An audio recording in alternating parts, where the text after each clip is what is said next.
A'udzu billahi minasyaitonir rajim. Bismillahirrahmanirrahim. Assalamualaikum warahmatullahi wabarakatuh. Waalaikumsalam. Alhamdulillah alladzi bi ni'matihi tatimmus shalihat. Segala puji bagi Allah yang karena nikmatnya kebaikan-kebaikan menjadi sempurna.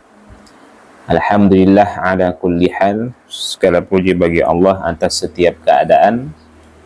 Berselawat kepada Rasulullah sallallahu alaihi wasallam. Allahumma salli ala Muhammad wa ala ali Muhammad. Semoga dengan melazimkan salawat dan mengikuti sunnah-sunnah beliau, tentunya atas izin Allah, kita mendapatkan syafaat Nabi di yaumil mahsyar kala. Amin ya rabbal alamin. Kita awali majelis ini dengan kalimat basmalah. Bismillahirrahmanirrahim. Baik. Sebelumnya kita telah membahas ya tadabbur bacaan salat. Sudah selesai ya Bunda? Alhamdulillah. Semoga semua yang kita tadabbur itu dapat kita aplikasikan ya dalam salat kita. Tentunya harapan kita itu tidak hanya sebatas menambah wawasan saja, tapi bagaimana ilmu pengetahuan itu dapat memperbaiki, mengevaluasi ibadah kita. Baik, kemudian sekarang kita lanjutkan ya, sebagaimana janji kita sebelumnya, kita masuk bab hal-hal yang dibolehkan, dimakruhkan, dan hal-hal yang membatalkan di dalam sholat. Baik.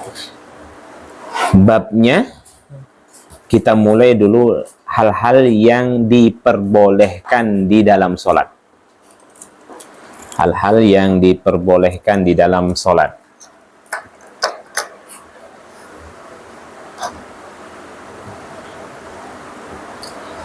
Baik, Ibunda rahimanillah wa iyyakum ajma'in. Materi ini kita bahas ya terlebih dahulu karena banyak dari kaum muslimin yang menganggap bahwa hal-hal ini tidak dibolehkan ya di dalam sholat, padahal kadang-kadang mereka sangat membutuhkan untuk melakukannya ya, sehingga kita penting untuk mengetahui ini. Kenapa? Karena pada hakikatnya banyak hal-hal yang sebenarnya dibolehkan di dalam sholat, tapi kaum muslimin menganggap itu tidak boleh ya.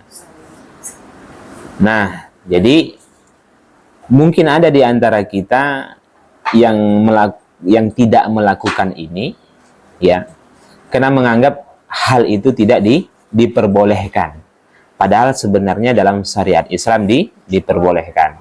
Nah, ini sebagai mukaddimah. Lantas poin-poin apa saja atau hal-hal apa saja atau perkara-perkara apa saja yang diperbolehkan di dalam sholat? Pertama,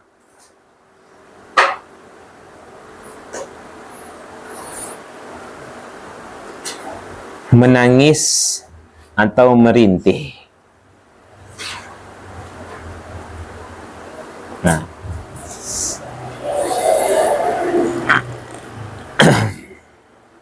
jadi Bunda cukup catat judulnya saja ya.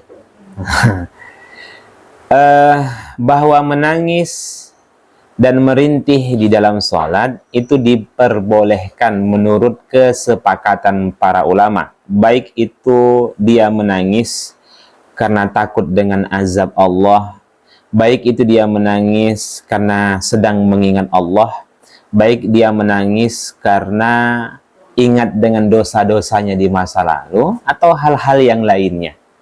Itu diperbolehkan di dalam sholat sepanjang tidak dibuat-buat dan tidak mengeluarkan huruf. Saya ulang kembali. Sepanjang tidak dibuat-buat dan tidak mengeluarkan huruf. Jadi kalau ada orang yang menangis, kok beginilah, sambil diiringinya dengan huruf-huruf, walaupun satu huruf, iya kan, maka itu membatalkan sholat. Jadi sepanjang tangisannya, rintihannya tidak mengeluarkan huruf, maka tidak membatalkan sholat. Atau dengan kata lain, diperbolehkan di dalam sholat.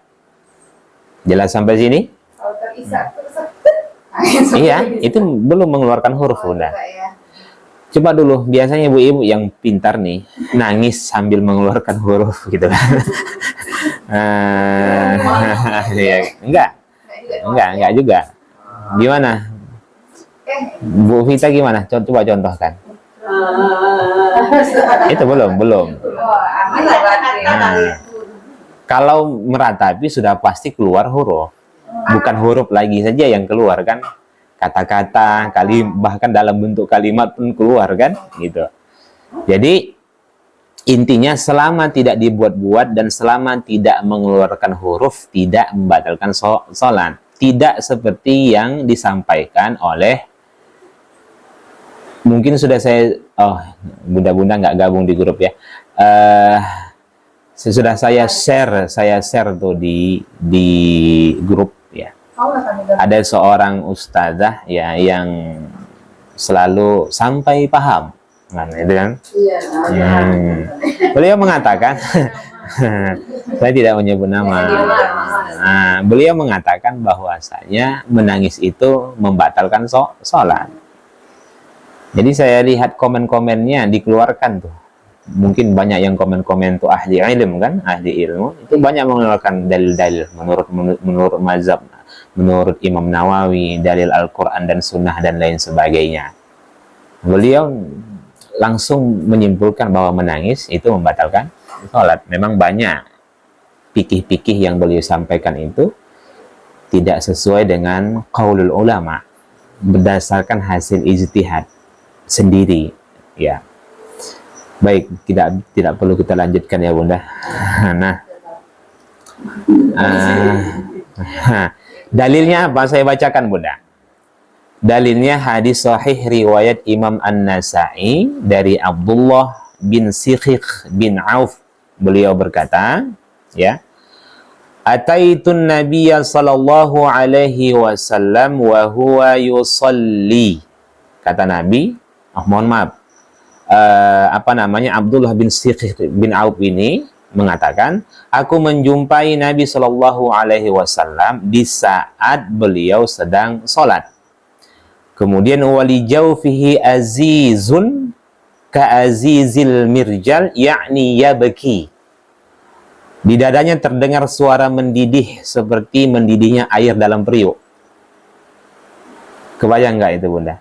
Jadi Abdullah bin Sikhiq ini melihat Nabi sholat dan terdengar di dada beliau itu seperti mendidihnya air dalam periuk. Kebayang nggak itu? Duk. Berarti bagaimana ya tangisan Nabi pada saat itu? Nah, kita tidak tahu apa alasan Nabi menangis, ya kan? Tidak disebutkan. Hanya saja beliau mengatakan hadisnya sahih, ya. Dengan kata lain, kata para ulama, hal ini terjadi karena Rasulullah Shallallahu Alaihi Wasallam menangis. Nah, Ali radhiyallahu anhu pun berkata, setelah perang Badar, saya melihat Rasulullah pada malam hari bangun, lantas Nabi melaksanakan sholat, kemudian beliau menangis sampai waktu subuh. Jadi setelah perang Badar, karena banyaknya sahabat-sahabat yang wafat, kemudian Nabi melaksanakan sholat malam, beliau menangis sampai subuh.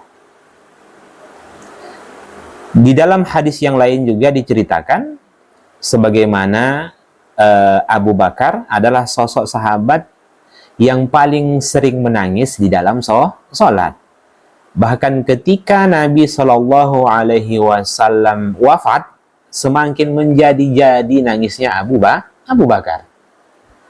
Nah, ini tiga dalil ini ya menjadi hujjah, ya menjadi dalil bahwasanya bolehnya seseorang menangis atau merintih di dalam sholat sepanjang tidak dibuat-buat dan sepanjang tidak mengeluarkan huruf. Oke. Ustaz, bagaimana kalau nangisnya itu karena banyak masalah? Iya. Tidak ada masalah. Nah, berarti bagus masalahnya dia bawa di dalam sholat. Ya. Jadi kesimpulannya apa? Menangis dan merintih dibolehkan di dalam sholat. Pernah menangis dalam sholat? Alhamdulillah. Di dalam sholat? Boleh Bunda. Nanti akan kita sampaikan juga, termasuk juga hal-hal yang dibolehkan dalam sholat nanti. Itu nanti ada poinnya. Seperti mengeluarkan sapu tangan dari saku, kemudian mengilap air mata atau air hidung, jangan pula dijilat gini kan, gitu kan. Jelas ya. Bisa Bunda, itu dibolehkan. Jadi kadang orang kalau nangis ini biarkannya saja, atau disiapkannya ember di bawah gitu kan. Dia merasa bahwasanya kalau mengeluarkan sapu tangan atau tisu atau mengambil itu membatalkan sholat. Tidak. Baik, ini yang pertama. Yang kedua,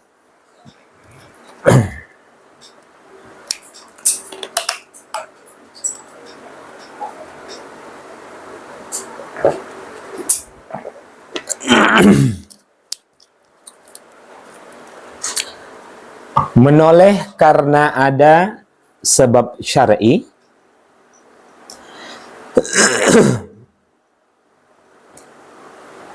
Sepanjang badannya tidak ikut berpaling dari arah kiblat.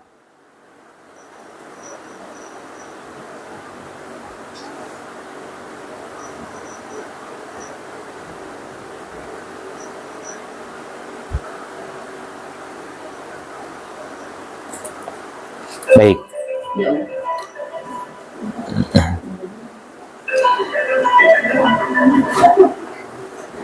Jika ada orang yang bertanya, Ustadz, bolehkah menoleh di dalam sholat? Maka jawabnya, boleh. Sepanjang tidak memalingkan badan dari arah kiblat. Nah, dan alasannya itu uzur syar'i. Sebagaimana Rasulullah Shallallahu Alaihi Wasallam ketika itu sedang sakit, kemudian tidak ada di antara sahabat-sahabat yang mau jadi imam, kemudian Rasulullah memaksa dirinya menjadi imam dalam kondisi duduk. Kemudian setelah itu Rasulullah memastikan makmumnya, dia menoleh seperti ini, dia lihat makmum itu berdiri, maka Rasul beri isyarat supaya duduk. Nah, karena kan kalau kita mendapati imam kita sedang duduk, maka kita pun mesti ikut duduk. Itu kaedahnya seperti itu. Jadi saya lupa hadisnya Bunda.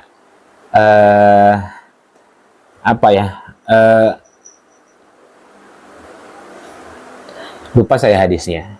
Karena ada di mana intinya hadis itu hadis sahih, di mana Rasulullah SAW memerintahkan siapa saja yang mendapati imam itu sholat sedang duduk, maka makmum ikut duduk. Jelas. Hah? Iya. Tapi kan hari ini mungkin kita tidak dapatin lagi, karena mungkin ada pengganti imam. Kecuali memang satu-satunya dia menjadi imam yang pantas dijadikan sebagai imam, sedangkan makmumnya tidak ada. Sehingga memang hari-harinya seperti di satu komplek, beliaulah yang pantas untuk menjadi imam. Qadarullah, beliau sakit. Kemudian beliau memilih untuk duduk sebagai imam. Maka statusnya pada saat itu makmum pun mesti ikut duduk, walaupun makmum itu sehat. Sebagaimana yang yang disampaikan oleh Jabir radhiyallahu anhu, di mana beliau melihat Rasulullah Shallallahu Alaihi Wasallam saat itu sakit, kemudian Nabi memilih duduk, ya kan, lantas menoleh makmum itu memilih berdiri. Kemudian Rasulullah berikan isyarat dengan menghadapkan tangan bagian dalam ke bawah, luar di atas begini. Nah, jelas, udah. Apalagi contoh-contoh yang lainnya, seperti memastikan merasa ada ular, ada atau binatang-binatang yang membahayakan, ya kan? Untuk memastikannya kita menoleh sejenak itu boleh. Kalau langsung membatalkan, Hah? langsung membatalkan itu kita pilih sendiri. Ada binatang. Karena kalau jengking kan itu langsung karena kabar teriak. Ya, enggak. Ya, kalau nggak ada masalah, tinggal diulang kan Bunda. Cuma kan ini solusi, bahwasanya ada solusi tidak harus membatalkan sholat. Nah, jelas. Jadi memastikan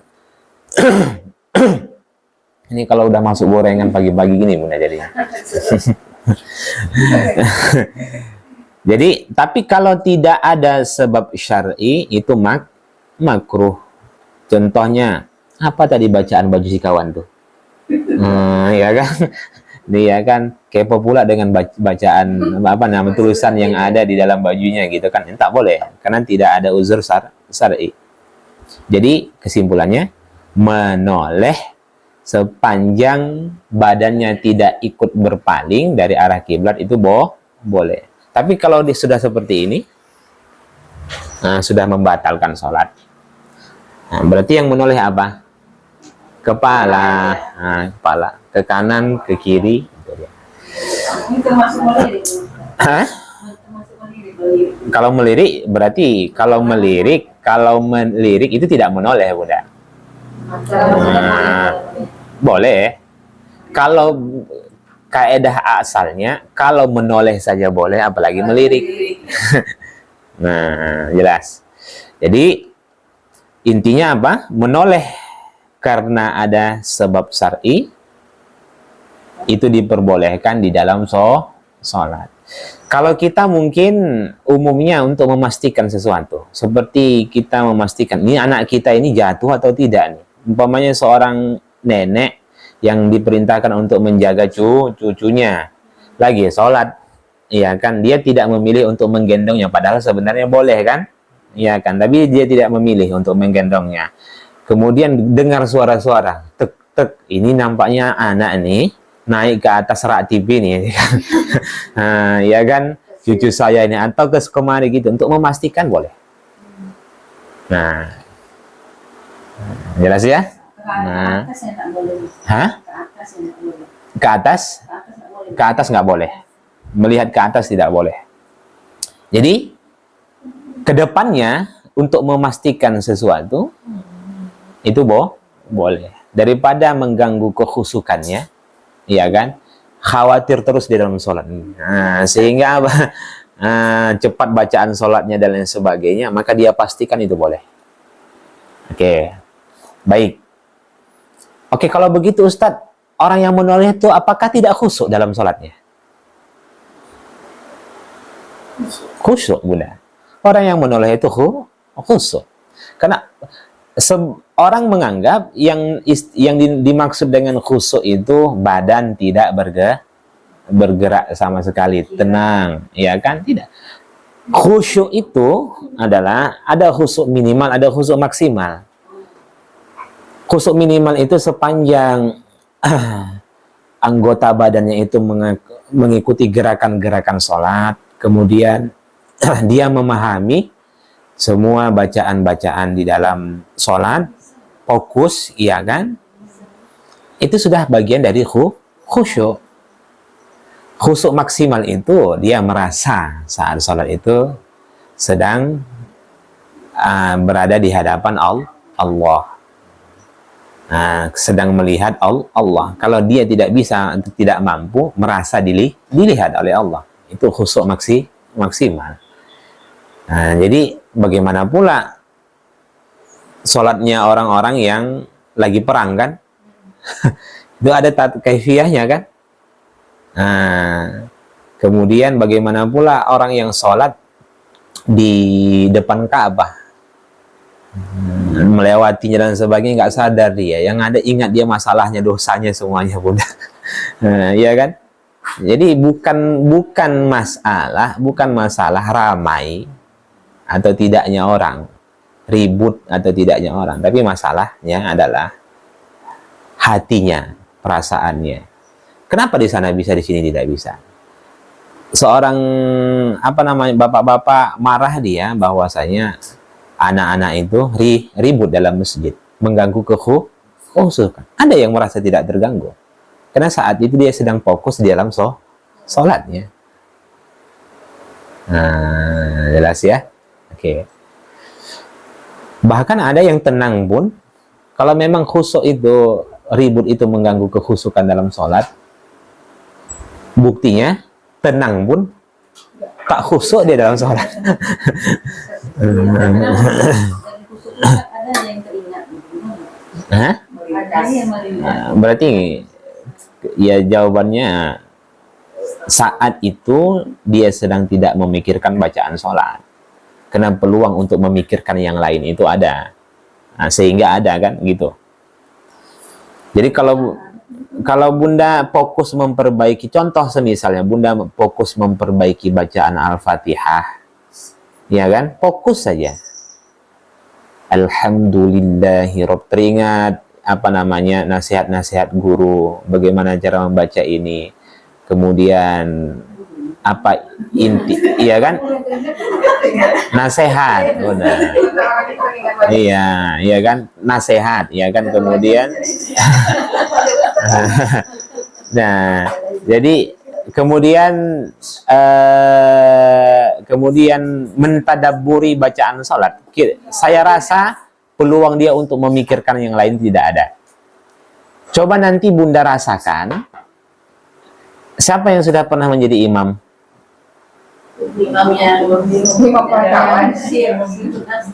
Imam sir. Enggak, imam yang jahar. Ada? Belum ya. Coba nanti Bunda rasakan ketika Bunda memilih imam, ya, di tengah-tengah, tentunya di tengah-tengah jamaah perempuan ya. Bunda akan fokus di dalam bacaan salat Bunda.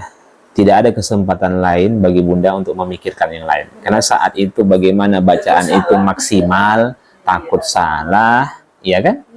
Nah, jadi di saat itu tidak terpikir yang lain. Fokusnya bagaimana bacaan salat itu sempurna.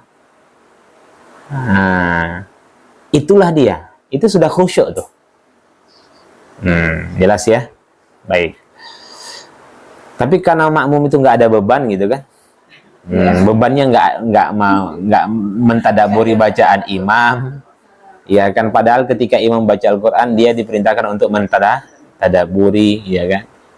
Itulah sebabnya kita diperintahkan untuk memilih imam yang mahir bacaan Al-Qurannya, fasih, ya kan. Kemudian paham fikihnya dan lain sebagainya, merdu suaranya supaya kita hanyut di dalamnya. Tapi kalau bacaannya qul huwallahu ahad, Allahus samad, nah, ya kan, itu kan bukan lagi mengganggu, memaki kita dalam salat tuh. Kenapa lah bapak ini yang jadi imam itu kan? Tak ada yang lain gitu. Nah, ya kan, qul huwallahu ahad. Batuk pula dia. Allahus samad. Nah, ya kan. Nah, itu malah apa? Gondok hati kita pun.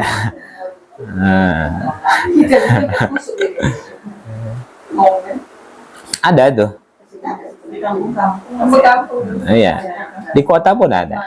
Di kompleks saya itu pun ya. Yang di Arifin kan. Itu ada Ustadz Kondang, tapi sudah tua. Kalau datang ke masjid, langsung dia memilih untuk jadi imam, iya kan? Kalau saya di situ terkadang sesekali dipersilahkannya, iya kan? Tapi dia selalu memilih itu. Selalu kalau membaca ayat itu saja, selalu putus-putus, nggak tahan lagi napasnya. Ya kan? La yukallifullah nafsan illa, ya kan? Cuman karena dia apa namanya? Iya kan, nggak mau diganti gitu kan? Ya gimana? Iya, padahal beliau itu Ustadz kondang, jabatannya di satu organisasi itu dakwah, ya kan, tinggi.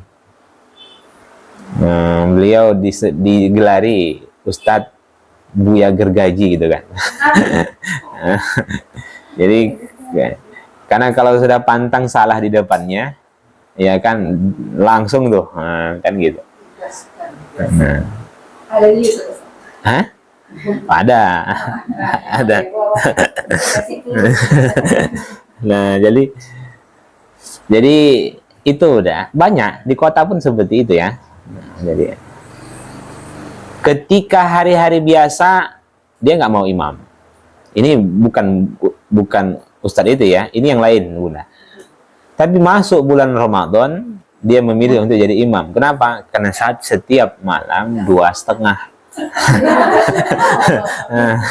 Nah, tapi kalau hari biasa dia nggak mau. Dia 2,5. Ya kan imam tarawih itu 2,5, 300, ada yang 500 per malam Bunda. Ya kan berebut orang jadi imam. Iya kan? Yang merasa nggak pantas jadi imam, di imam dia. Nah, kalau hari biasa dia persilahkan takmir masjid itu, garis masjid itu untuk jadi imam.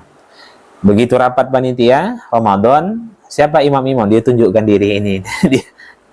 Akhirnya banyak jamaah-jamaah yang pindah. Jadi ya, itu masih banyak Bunda di tengah-tengah kota. Ya. Padahal banyak tuh adik-adik kita ya. Yang layak untuk menjadi imam, yang lebih banyak hafalannya dan lain sebagainya. Baik, kita lanjutkan.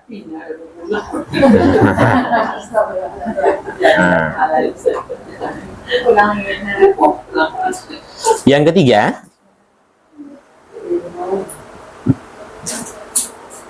membunuh hewan yang membahayakan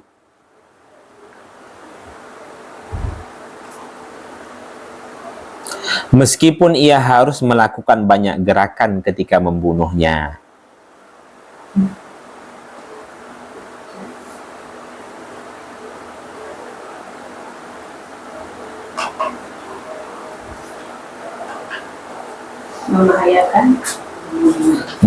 Meskipun membunuh hewan yang membahayakan meskipun ia harus melakukan banyak gerakan ketika membunuhnya. Nah, hadisnya Bunda riwayat Imam At-Tirmizi ya. Dari Abu Hurairah radhiyallahu anhu, di mana Rasulullah sallallahu alaihi wasallam memerintahkan seseorang ya untuk menyuruh agar membunuh 2 binatang hitam. Al-hayyah kalajengking, al-hayyah kalajengking, al-aqrab bukan al-aqrab tapi ain, al-aqrab ular. Nah, jadi ini kan binatang membahayakan. Jadi kalau dia sholat kemudian ketemu dengan binatang yang membahayakan, maka dia boleh melakukan gerakan sekalipun gerakan itu banyak. Hanya saja adab membunuh binatang itu kalau bisa sekali pukul langsung mati. Jangan dicabut-cabut. Ini kan kakinya dulu gitu kan, ekornya dulu, ya kan. Dendam aku sama kau, udah banyak darahku yang kau makan katanya sama nyamuk kan. Dia nyamuk gitu. Tariknya kakinya gitu kan, tangannya. Nggak boleh Bunda. Itu dosa kecil.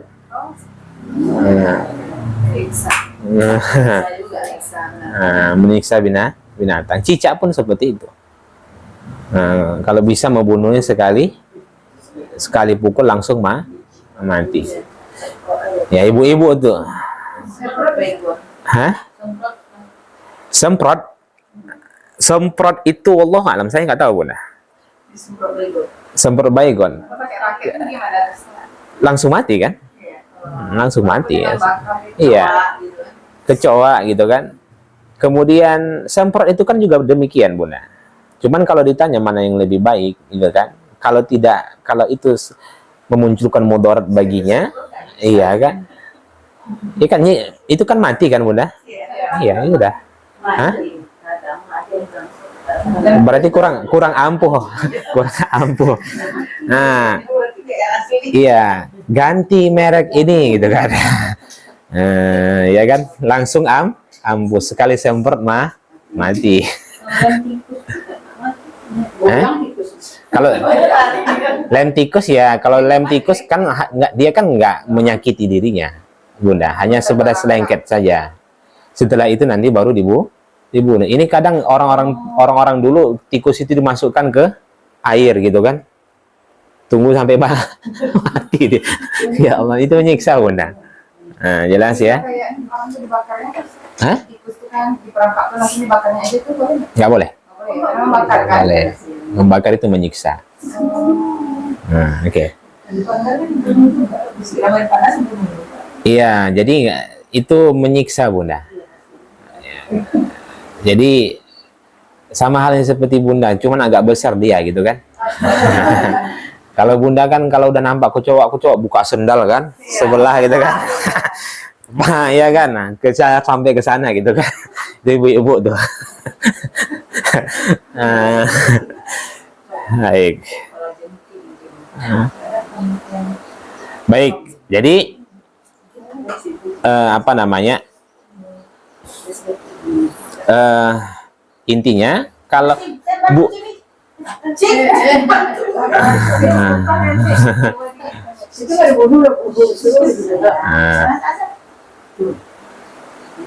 jadi apa namanya, Bunda? Tidak khusus kalajengking dan ular saja, binatang-binatang yang membahayakan lainnya. Jangan pula gara-gara Bunda fokus hari ini, fokus gini itu kan. Kemudian Bunda lagi sholat ya kan? Sholat di padang pasir gitu kan. Ada kemudian ketemu dengan singa. Nah, ya kan? Atau bahasa kita apa? Lipan.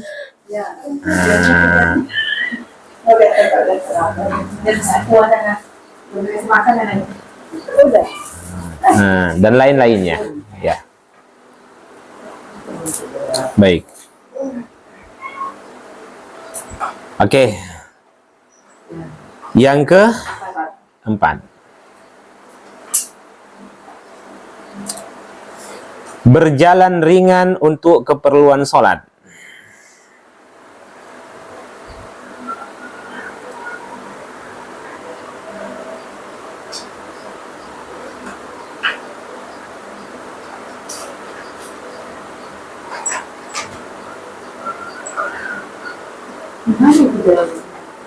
Baik, berjalan ringan untuk keperluan sholat. Dulu, ketika Rasulullah Shallallahu Alaihi Wasallam ini disebutkan dalam hadis riwayat Imam At-Tirmizi, ya, dari Aisyah radhiyallahu anha. Jadi Aisyah itu menceritakan, kesimpulannya begini: dulu, ketika Rasulullah Shallallahu Alaihi Wasallam sedang sholat, ya kan, saat itu Rasulullah posisinya dekat dengan pintu.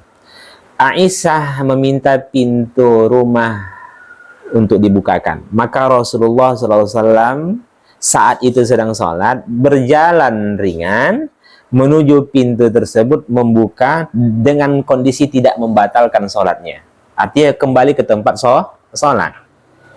Paham, Bunda? Itu satu. Kemudian juga dalam hal ini seperti seseorang yang mengisi sop kosong di depan. Iya kan? Nah, kalau membuka pintu saja boleh, Bunda. Sepanjang pintu dengan tempat sholatnya itu dekat. Jangan pula Bunda sholat di dapur, ya kan, suami minta dibukakan, jalan Bunda kemari gitu kan. Tidak. Jadi kata para ulama, ada beberapa catatan, Bunda. Pertama, apabila posisinya posisi pintu itu menghadap kiblat, kemudian ke kanan dan ke kiri, ke belakang tidak boleh. Saya ulang kembali, apabila posisi pintu itu menghadap kiblat, kanan dan kiri. Artinya kalau pintu itu di belakang, tidak boleh. Jelas ya? Jadi ketika Bunda, ini boleh, ketika Bunda sholat seperti ini, iya kan? Kemudian suami meminta dibukakan pintu. Nah, jangan apa namanya, sebenarnya ada solusi yang lain seperti berdehem, ya kan, itu boleh, tapi kan kadang ngajak berantem nampaknya, ini orang suruh bukakan pintu dia pula berdehem gitu kan. Nah, andai suami tidak paham gitu kan, maka caranya bagaimana? Langsung saja berjalan ringan, nah ya kan, kemudian kanan ringan, jangan jalan seperti ini Bunda. Nah ya, jadi seperti Bunda ngisi sop di depan. 1, berapa langkah pun, 2, iya kan? Nah, mundurnya seperti itu juga lagi. Nah, jangan membalik Bunda. Nah, jelas ya. Nah. Hah? Tidak ada catatan untuk keperluan sholat Bunda. Iya. Iya, jadi termasuk sama halnya Bunda. Maksudnya begini, bagaimana? Karena dicontohkan oleh Rasulullah SAW, ya kan? Itu boleh. Bisa saja, kalau saya menangkap, bisa saja apa yang dilakukan oleh Rasulullah itu karena kekhawatiran Rasulullah kepada Aisyah. Ya kan, Aisyah meminta dibuka pintu. Aisyah tidak tahu bahwasanya Rasulullah saat itu sedang sholat. Atau mungkin ketika hujan deras, rumah tidak memakai kenopi, kemudian anak kehujanan, minta dibuka pintu, Bunda saat itu sedang sholat, boleh membuka pintu. Nah, kenapa? Karena saat itu ada kekhawatiran. Akhirnya apa? Mengganggu sholat kan? Nah, akhirnya Bunda segera ingin menyelesaikan sholat karena khawatir dengan anak, khawatir dengan pasangan. Iya kan? Kalau ada khawatirnya gitu kan. Ada pula yang udahlah sampai malam kok tidur di situ gitu kan. Tidur di luar saja lah. Nah, jadi ini dia Bunda. Oke. Tapi kalau posisi pintunya itu di depan, samping kiri atau kanan. Oke. Kemudian saya bacakan hadis yang lain. Hadis riwayat Bukhari, kata Ibnu Abbas radhiyallahu anhu, terjadi gerhana matahari di zaman Nabi, ya kan? Lantas para sahabat berkata, wahai Rasulullah, kami melihat Anda maju hendak mengambil sesuatu di tempat sholat Anda, lalu kami lihat Anda mundur. Apa yang dijawab oleh Nabi? Inni uritul jannah, telah diperlihatkan kepadaku surga. Jadi ketika Nabi sholat, diperlihatkan kepada Nabi surga. Fatanawaltu minha unqudan, dan aku hendak mengambil setangkai anggur.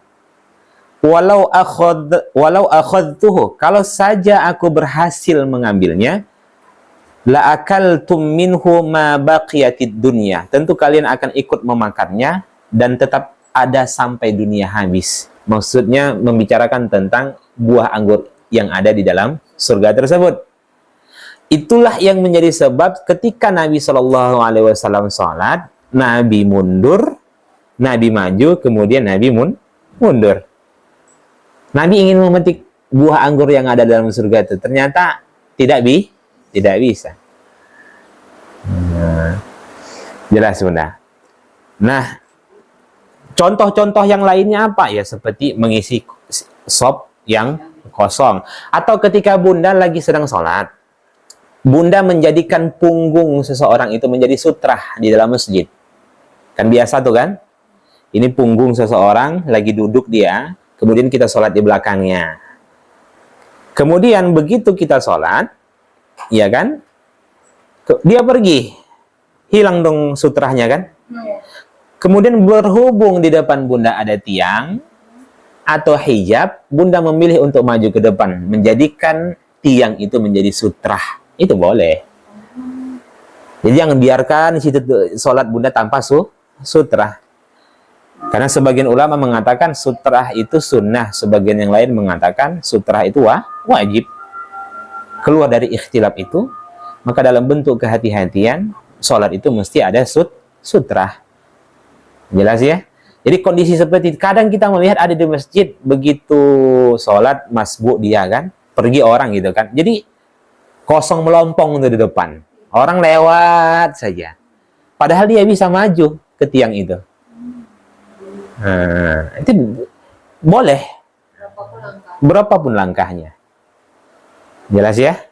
Nah, karena untuk keperluan sholat. Kembali lagi untuk keperluan sholat. Paham sampai sini?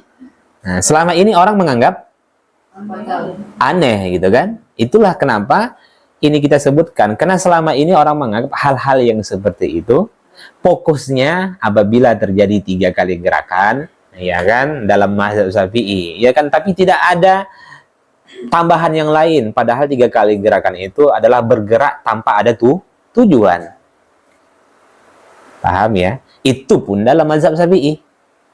Nah, tapi kalau bergerak dia karena ada tujuan untuk kemaslahatan sholatnya, itu boleh walaupun banyak gerakan tersebut. Jelas ya? Nah, ketika melangkah ke depan itu, kita melanjutkan bacaan sholat atau diam aja kita ketika melangkah ke depan? Lanjutkan saja Bunda. Boleh lagi melanjutkan. Maksudnya ketika melangkah dulu.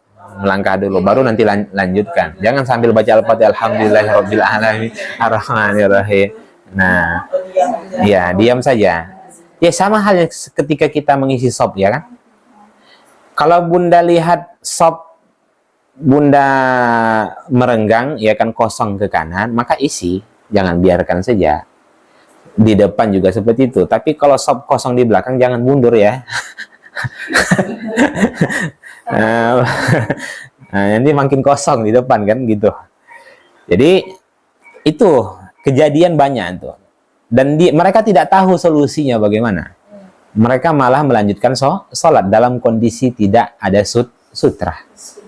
Nah, oke. Jelas. Untuk menghindari fitnah, orang tuh melihat terjalan, ini fitnah gitu, Ustaz. Atau lebih baik kita tetap di tempat itu. Jalan saja.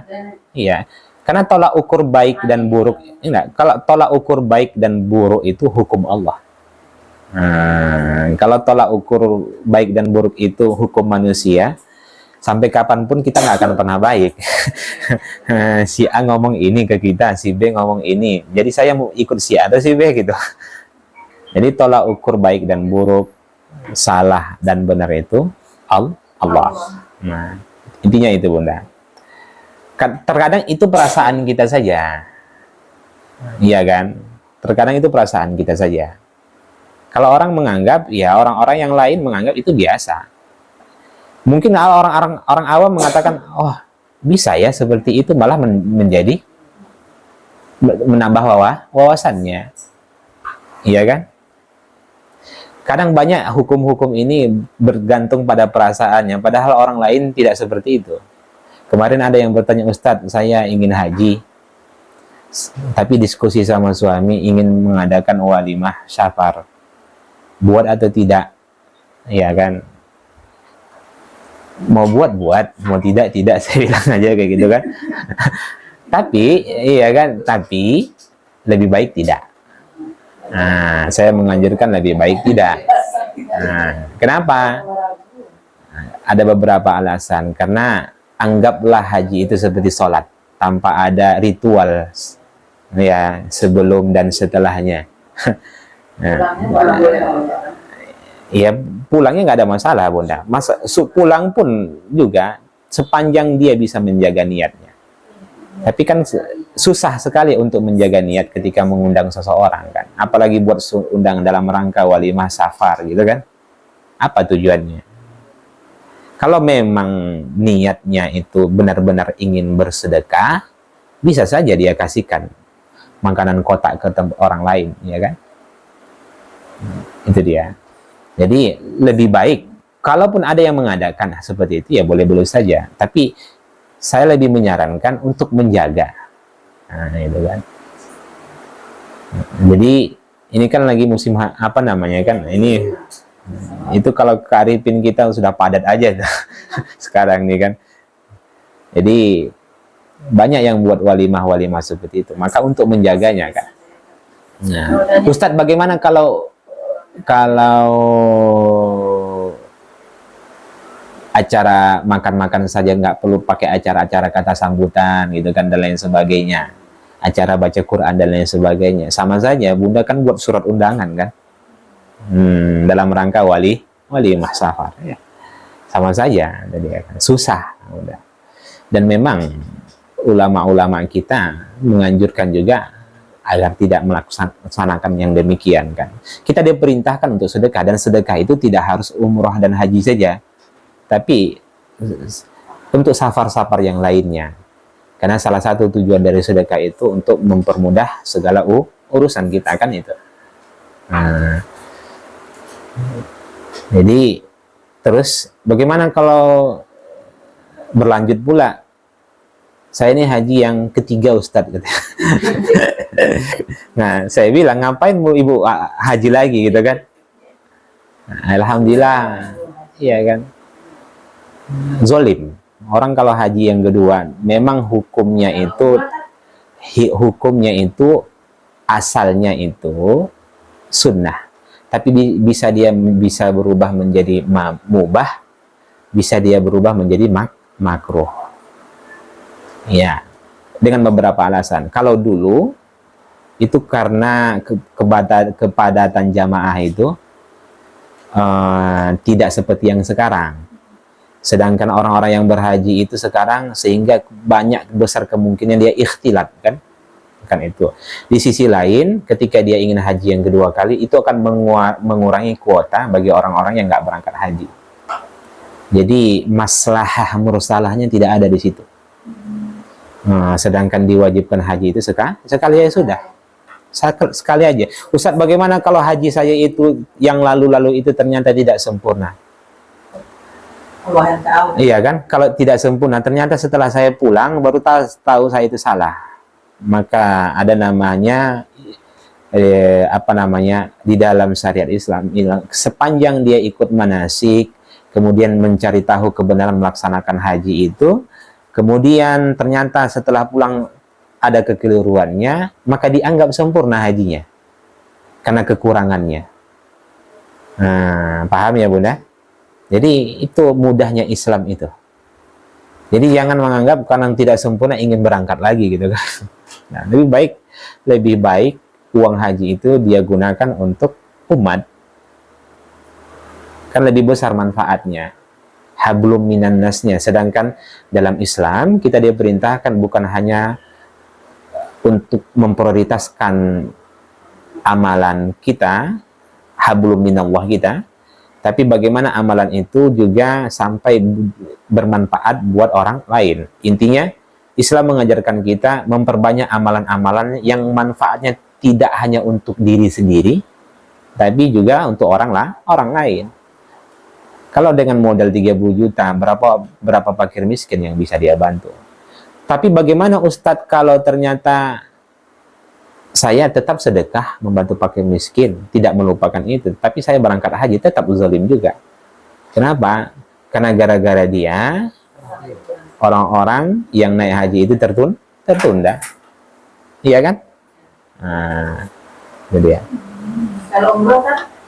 Kalau Umroh ada keutamaannya antara umroh yang satu dengan umroh penghapus dosa kan itu. Memang diperintahkan. Kalau haji kan tidak. Nggak ada antara haji yang satu dengan haji yang kedua gitu kan. Sengaja harusnya Rasulullah itu bisa haji 2 kali. Karena kan kota Mekah itu dikuasai tahun 8 Hijriah. Tapi Rasulullah tidak memilih haji yang kedua. Ada kekhawatiran umatnya akan menganggap haji itu wajibnya lebih dari satu kali. Baik. Jadi jangan lagi yang bunda-bunda yang sudah berangkat jangan lagi bercita-cita. Cukup umroh saja lah.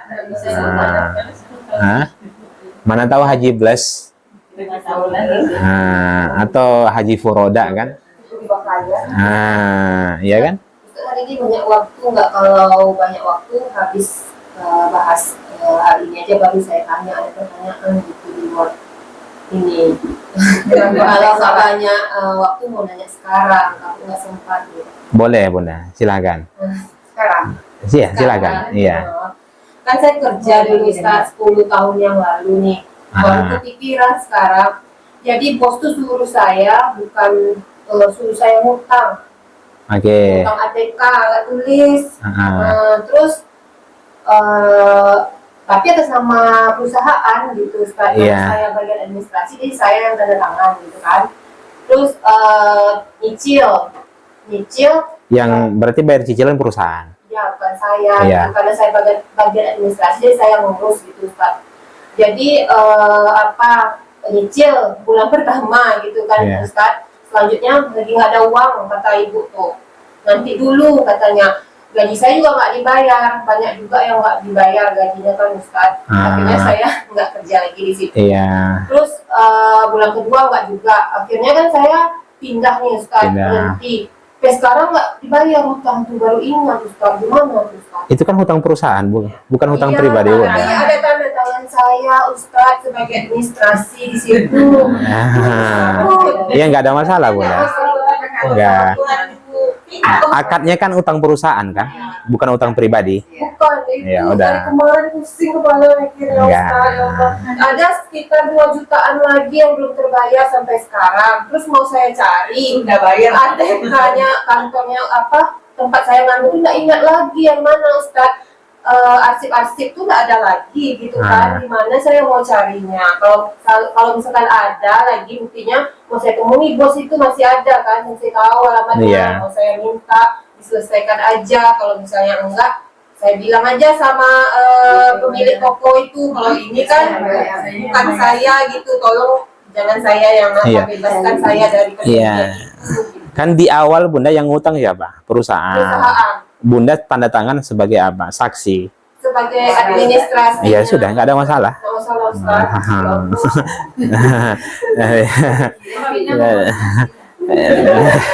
Iya. Nggak dibayar juga, Kak. Tapi nggak salah saya, Ustaz. Kelam masa lalu Bu Bina ya. Nggak dibayar, Ustaz. Maksudnya kelam kantornya gitu kan. Iya, saya nggak dibayar. Beberapa tahun nggak dibayar juga gitu. Jadi, itu apa, asuransi? Yayasan, Ustaz. Yayasan apa? Rumah Quran? Kemarin itu karena peresmian BNN lewat lah kan, BNN kan pindah tuh ke Labersa. Teringatlah kerja lama, jadi biasanya nunggu hari Sabtu tuh nggak sabar mau bertanya gitu. Nggak apa. Alhamdulillah. Itu nggak ada. Nggak ada Bunda. Nggak ada kaitan. Nggak ada. Kan bukan hutang pribadi. Nggak pakai akte yayasan, pakai stempel yayasan. Iya, berarti itu ya. Saya administrasi, saya yang tanda tangan gitu. Iya, hutang yayasan. Salah. Baik. Nanti pas pulang nanya lagi boleh ya? Boleh. Ini titipan kawan. Nah, boleh Bunda.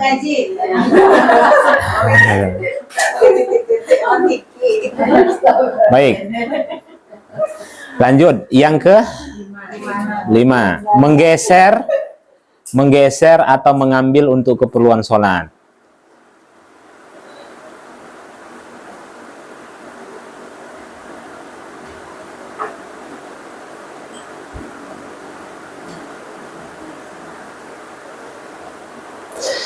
Jadi kalau menggeser atau mengambil untuk keperluan sholat itu dibolehkan. Jangan dikira itu membatalkan sholat. Sebagaimana di sini sudah masyhur kita. Sebagaimana Rasulullah Shallallahu Alaihi Wasallam menggendong Umamah binti apa? Umamah binti apa Bunda? Anaknya Zainab. Umamah binti Abul As. Abul As ini adalah suami dari Zainab. Berarti Umamah itu putri cucunya cucu perempuan Rasulullah Sallallahu Alaihi Wasallam. Nah, digambarkan di dalam hadis jika Nabi itu berdiri, ya kan? Nabi menggendong Umamah. Kapan Nabi meletakkan Umamah? Hanya ketika sujud saja. Kebayang nggak Bunda ketika Nabi berdiri dan ruku? Berarti ketika Nabi menggendong Umamah, sudah pasti kedua tangan Rasulullah itu tidak menyentuh kedua lutut. Iya kan? Nah, ini juga menjadi catatan. Kalau ternyata anak-anak itu menangis, jangan biarkan dia menangis. Nah, kenapa? Karena itu akan mengganggu kekhusyukan Bunda.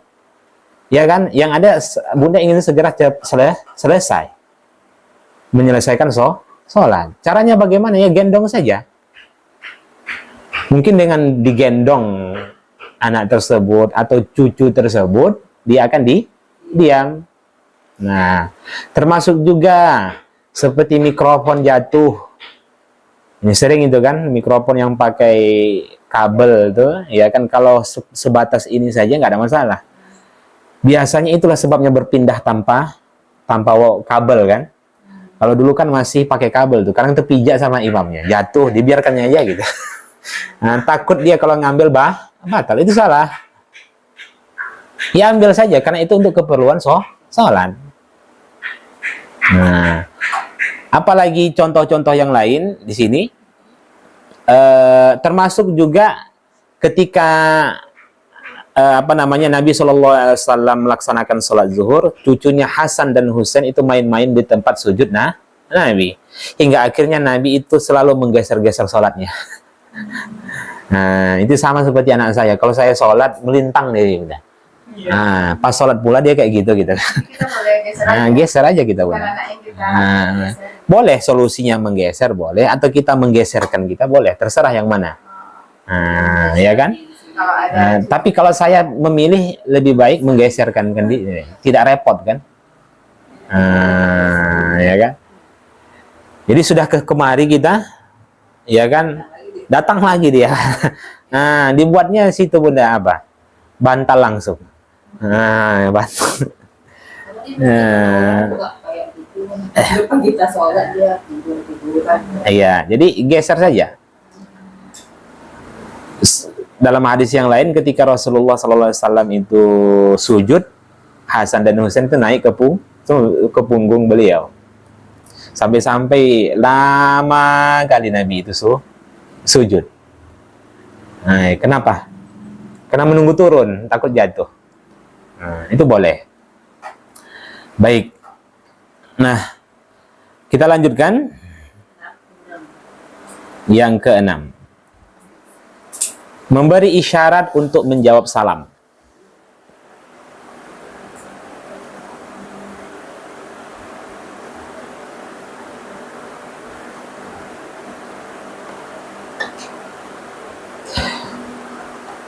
Memberi salam kepada orang yang sedang sholat. Ini penjelasan dulu. Saya tanya dulu Bunda. Memberi salam kepada orang yang sedang sholat dan mengajak dia berbicara, boleh atau tidak? Boleh. Nggak boleh berbicara. Memberi, kita yang orang lain Bunda.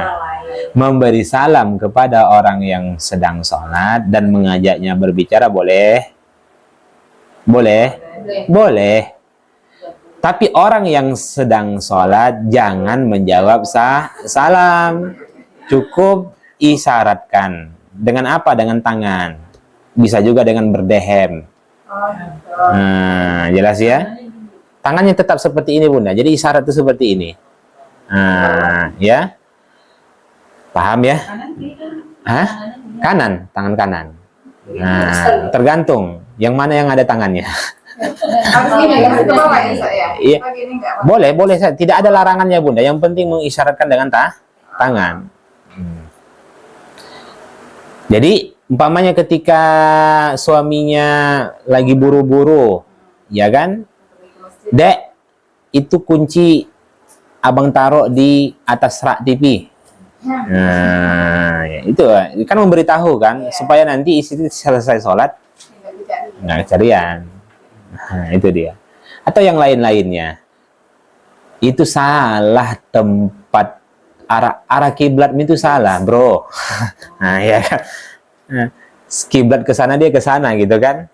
Nah, kan nggak ngomong saja. Atau boleh kita langsung menggeserkannya, kan gitu. Oh, yang lagi sholatnya langsung aja berubah posisi. Iya, langsung saja berubah. Nggak perlu harus membatalkan gitu kan. Ya cukup arahkan saja. Nah, Karena banyak ketakutan nih, karena kata para ulama sepanjang tidak bergeser jauh arah kiblatnya, ya kan tidak perlu dibatalkan. Kalau hanya sebatas seperti ini, tapi kalau sudah ke belakang, maka itu dia membatalkan sholat. Maksud membatalkan sholat di sini adalah ketika dia sadar bahwasanya kiblatnya itu salah, maka dia mesti ulang. Tapi ketika dalam keadaan kondisi sholat, tidak perlu membatalkan sholat, cukup arahkan saja. Nah, sebagaimana Rasulullah SAW yang diperintahkan untuk menghadapkan kiblat dari Baitul Maqdis ke Ka'bah tanpa harus membatalkan sholat. Kalau dibatalkan tadi gimana sih? Hah? Tadi kan bilang kalau udah salah batalkan aja. Maksudnya ketika dia sholat, dia sadar bahwa ternyata arah kiblatnya itu salah. Maka kondisi sholatnya itu batal. Mesti dia ulangi. Nah, jika dia sadar. Tapi kalau dia paham, ya kan, ketika sedang dalam keadaan pelaksanaan sholat, maka tak perlu dibatalkan. Cukup diperbaiki arah kiblatnya. Nah, jelas bunda. Nah, ada kawan kita tuh salah, Ustaz, kita belokkan aja badannya gitu. Boleh, bisa, boleh. Atau ngajaknya berbicara arah kiblat gitu kan. Nah, mungkin bagi seorang perempuan yang mutlak dia memakai mazhab Syafi'i, membatalkan sholat, menyentuh suami. Saat itu suami arah kiblatnya salah. Ngomong saja. Ya. Baik, jadi kalau ada orang yang mengucapkan salam, ya kita beri isyarat, itu boleh. Nah, yang ketujuh, mengucapkan tasbih bagi laki-laki dan bertepuk tangan bagi wanita apabila ada sesuatu yang apabila ada sesuatu yang harus diingatkan. Mengucapkan tasbih bagi laki-laki dan bertepuk tangan bagi wanita. Nah, ini sudah umum kita ketahui ya. Ya, mengingatkan imam jika terjadi kesalahan. Kesalahan di sini dalam hal gerakan, bukan dalam bacaan. Kalau dalam bacaan langsung saja bunda perbaiki bacaannya. Berarti itu boleh. Nanti akan kita bahas di situ. Ya kan? Illal ladzina amanu wa 'amilus shalihat wa tawasaw bil haqq wa tawasaw bis sabr. Padahal falahum ajrun ghairu mamnun. Dia baca surah At-Tin, lari ke surah Al-Asr. Nah, ya kan? Itu bagaimana? Jangan subhanallah, bukan gitu bunda. Langsung perbaiki bacaannya. Tapi kalau gerakannya yang salah, lupa tasyahud awal, lupa ruku, ya kan? Atau saya pernah beberapa kali terjadi itu. Bunda. Seperti saya ketika bangkit dari ruku, Allahu Akbar, bukan sami Allahu liman hamidah. Tapi diam saja. Berapa kali saya seperti itu, diam saja jamaah tuh. Enggak bunda. Jadi caranya bagaimana? Harusnya diperbaiki. Allahu Akbar, ya kan? Biasa tuh. Ada yang mungkin nggak sadar kan? Entah apalah saya ucapkan tadi sami Allah, entah Allahu Akbar gitu. Kusuk juga ya. Ya. Ini kan kadang pernah kejadian kayak gitu, Ustaz. Itu nggak bisa saat kita. Enggak bunda. Dia kan bagian dari sunnah. Gerakan itu yang rukun. Berarti yang tertinggal sunnahnya saja. Baik. Kalau tepuk tangan itu mas sekali ya Ustaz? Tepuk tangan? Iya, Bunda. Jadi kalau apa namanya? Jangan pula gini kan? Nah, cukup sekali saja. Kalau ternyata dia belum sadar lagi. Ya kan? Itu kan ketumpuan ya Ustaz. Tapi kita sudah bermakmum ke laki-laki dan perempuan, kita tunggu dulu yang laki-laki dulu. Iya, laki-laki dulu. Ya, kadang nggak usah. Kadang imamnya salah, makmum laki-laki salah, ya tersisa imam makmum perempuan. Nah, tangan lagi kan gitu kan. Kalau nggak ada yang laki-laki mana Ustaz? Hah? Makmum laki-laki yang mengucapkan tasbih itu boleh kita? Boleh. Oh, boleh. Nah, boleh. Itulah sebabnya solusinya dengan tangan. Ya. Jangan pula Bunda bilang, salah tuh imam gitu kan. Nah, baik. Kita lanjutkan. Jadi termasuk juga apa namanya? Nanti akan kita bahas masuk nanti ketika Bunda membaca ayat Al-Qur'an bercerita tentang kesucian Allah, bukan hanya boleh saja tapi disunnahkan. Bunda mengucapkan tasbih. Ya kan? Fasabbih bihamdi rabbika wastaghfirhu. Maka saat itu bukan boleh, dianjurkan Bunda untuk bertasbih. Ketika Bunda membaca Al-Quran berbicara tentang rahmat Allah, berdoalah memohon rahmat Allah. Ketika Bunda membaca Al-Quran dalam sholat berbicara tentang azab, berdoalah memohon perlindungan. Allahumma inni as'alukal afiyah. Boleh. Allahumma inni as'aluka min fadlik wa rahmatik la yamlikuha illa anta. Doa-doa yang lain. Tidak ada doa khusus Bunda. Sebutkan doa-doa rahmat. Coba Bu Vita. Doa-doa rahmat. Rabbighfir warham wa anta khairur rahim. Yang penting ada rahmatnya. Nah. Kemudian doa-doa mohon perlindungan.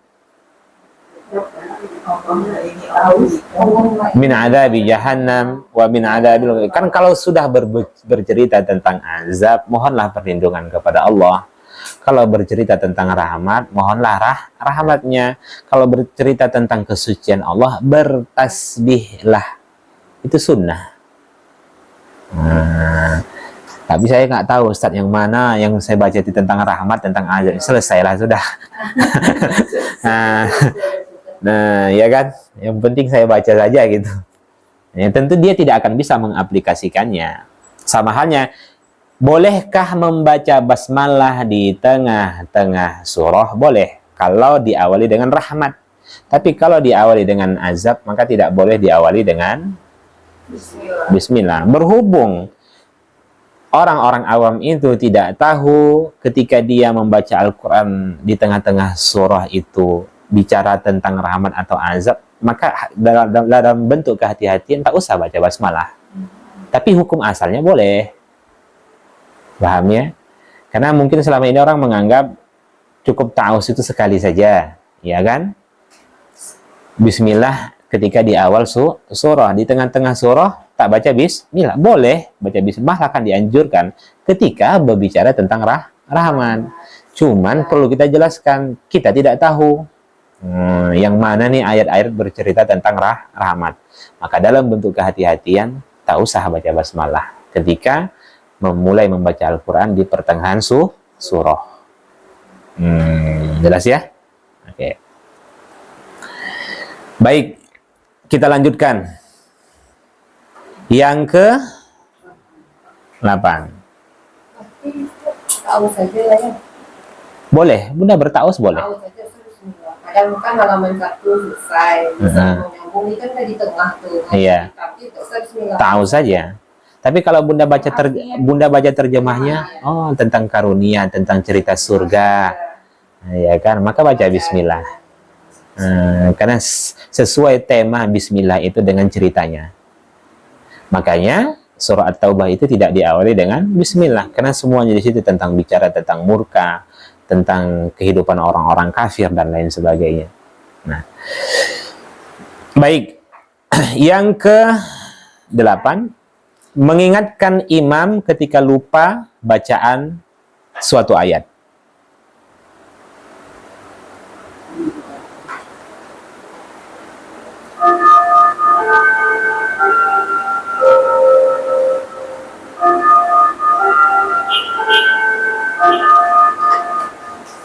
Nah, Ibnu Umar menceritakan, Bunda, ketika Rasulullah Shallallahu Alaihi Wasallam itu sedang mengimami sholat, terjadi kekeliruan dalam bacaan Rasulullah. Rasulullah pun seperti itu. Saat itu Rasulullah tahu bahwasanya ada di antara makmum yang fasih, yang hafal Al-Quran seperti Ubay bin Ka'ab. Kemudian, apakah tadi Rasulullah itu merasa ada kekeliruan, ya kan? Kemudian dia bertanya, apakah tadi engkau mendengar bacaan saya itu salah? Ubay bin Ka'ab mengatakan iya, tapi Ubay bin Ka'ab tidak berani menegur. Nah, di saat itulah Rasulullah memerintahkan ketika terjadi kesalahan imam, maka saat itu diperintahkan untuk langsung memperbaikinya. Tapi bagaimana kalau imam itu lupa, adabnya ada, tidak langsung melanjutkan. Memberikan kesempatan bagi imam untuk mengingatkannya dulu, untuk mengingatnya. Jadi, contoh, wasawa'un 'alaihim a'anzartahum am lam tunzirhum la yu'minun. Kan gitu.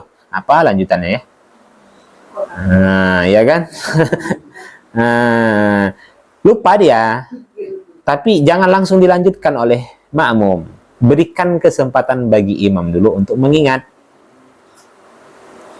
Ketika imam itu sudah tidak mampu, biasanya imam yang paham itu akan memberi isyarat. Harusnya seperti itu idealnya. Nah, barulah dilanjutkan oleh makmum.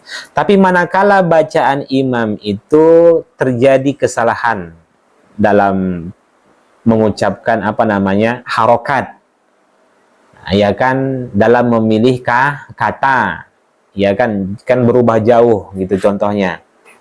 Dzalikal kitabu la raiba fih, ya kan, hudal lil muttaqin, langsung saja. Jelas.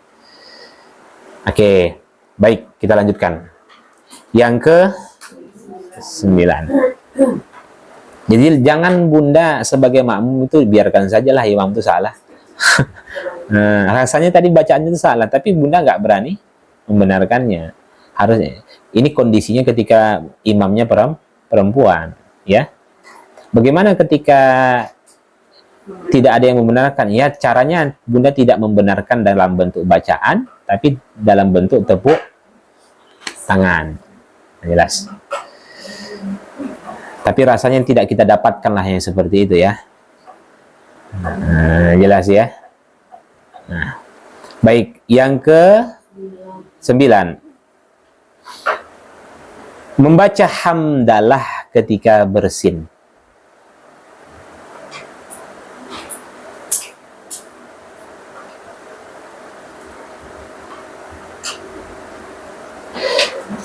Jadi ketika Bunda bersolat, kondisi saat itu sedang bersin, maka boleh untuk mengucapkan alhamdulillah. Oke, tapi tidak dianjurkan bagi orang yang sholat bersamanya menjawabnya yarhamukallah, ya kan, dia jawab ya hadiku. Enggak. Cukup alhamdulillah. Baik. Kemudian yang ke-10, sujud di atas pakaian karena adanya uzur.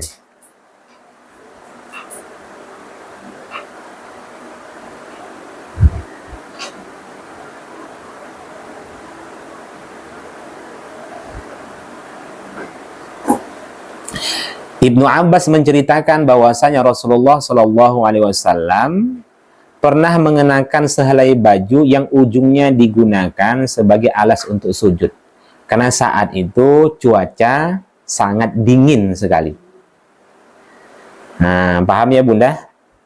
Tapi hukum asalnya adalah kalau ingin sholat itu memang sempurna di atas sajadah, bukan sebahagian. Tapi manakala ada uzur-uzur tertentu, maka dia boleh melapisi tempat sujudnya dengan pakaian-pakaian khusus. Jelas ya? Ya seperti sajadah kecil itu. Karena dikhawatirkan dia umpamanya sajadah masjid itu sudah 3 tahun nggak dicuci-cuci. Nah, ya kan bau. Kemudian setelah itu kalau dia sujud selalu bersin. Nah, itu kan ada uzur tuh. Maka dia bawa sajadah kecil khusus untuk tempat sujud. Itu boleh. Tapi kalau ditanya bagaimana kalau ternyata tidak adanya uzur, maka hukumnya makruh. Makruh saja Bunda, tidak membatalkan sholat. Jadi kalau kedepannya, ini sudah kita jelaskan ya, kedepannya kalau Bunda sholat, sholatlah di atas sajadah dengan sempurna. Sholat di atas pakaian-pakaian yang lain. Tidak harus sajadah. Mohon maaf, seperti jilbab Bunda itu Bunda bentangkan, itu boleh. Kan itu. Jelas ya? Kalau ada uzur. Kalau ada maksudnya kalau dibentangkan semuanya itu boleh. Nah, jelas. Nah, baik, kita lanjutkan. Yang ke 11. Kita cukupkan Bunda? Atau kita lanjutkan?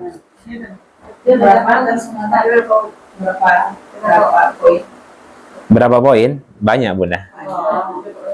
PDF-nya ada. Hah? PDF-nya ada. Nggak ada Bunda PDF-nya. Ini saya pilih-pilih karena dia konteksnya bahasa Arab kan. Baik. Insya Allah kita lanjutkan. Jadi terakhir sampai yang ke-10 ya.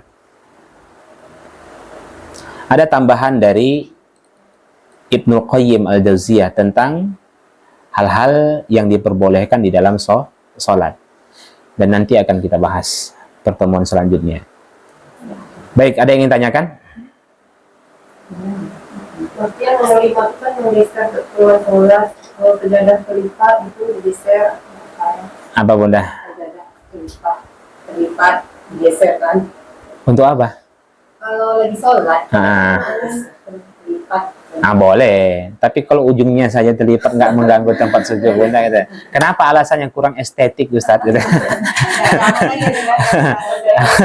Kalau mau duduk selesai assalamualaikum gimana gini? Dan musiknya rubah gitu buat saya. Boleh, nggak ada masalah. Bunda mau jongkok, nggak ada masalah gitu kan. Kalau doanya kan? Hah? Luruskan lagi. Saya doanya lagi terakhir gitu. Kita berdoa. Ketika berdoa. Iya.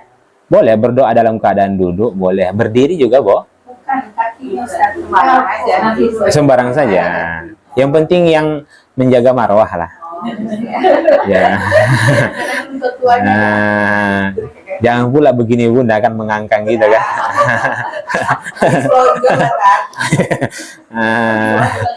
Iya. Baik. Jadi intinya bagaimanapun kondisi duduknya itu boleh. Siap sholat Bunda, nggak ada aturannya. Karena salam itu kan untuk mengakhiri sholat. Sebagaimana Bunda duduk, ya kan. Cuman kan kalau di luar, kalau tidak ada orang lain ya terserah saja bagaimana cara duduknya, iya kan. Tapi kalau ada orang lain ya dijagalah duduk itu gitu. Nah, itu dia. Baik. Nah, ada yang tanyakan?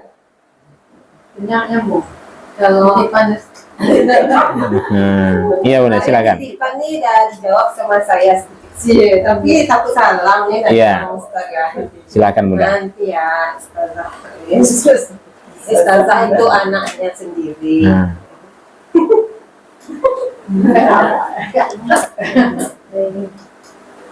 Tadi yang nanya ibu-ibu tentang pembahasan yang diperbolehkan dalam sholat. Silakan Bunda. Kita juga tema. Saya rasa kasus-kasus masalah sholat ini banyak. Yang ragu-ragu, boleh nggak ini Ustaz? Boleh nggak itu Ustaz? Ya, kalau kita melakukan kesalahan dalam sholat, boleh mengucapkan astagfirullah kan Ustaz. Melakukan kesalahan, kan harusnya kita rakaat kedua kita harusnya duduk, kita berdiri, astagfirullah terus. Nggak ada. Ucapan astagfirullah itu nggak boleh. Nggak boleh Bunda. Nggak boleh. Jadi selain yang ditentukan oleh Nabi, alhamdulillah, subhanallah, itu dia. Nggak boleh Bunda. Atau apalagi salah gitu kan, latah dia. Boleh, tapi ucapan astagfirullah itu tidak boleh. Tidak ada satupun ulama yang membolehkan. Bahkan sekalipun itu adalah ucapan-ucapan yang baik, kalimat-kalimat thayyibah seperti istighfar. Baca surah pendek kan, yang panjang kita lupa kan. Ya, astagfirullah. Enggak, harusnya sikap Bunda saat itu berarti Bunda masuk dalam perangkap setan. Harusnya bertaus. Bukan istighfar gitu. Istighfar tidak boleh. Kalau pakai kayak endang tadi, saya sering juga minta baik suratnya kan Ustaz. Ini kemudian gerakannya apa mengulang mengganti surat? Bagusnya itu mengganti dengan surah yang lain. Iya, yang jadi lupa di tengah, baru hafal dia sosokan bawanya imam kan ya.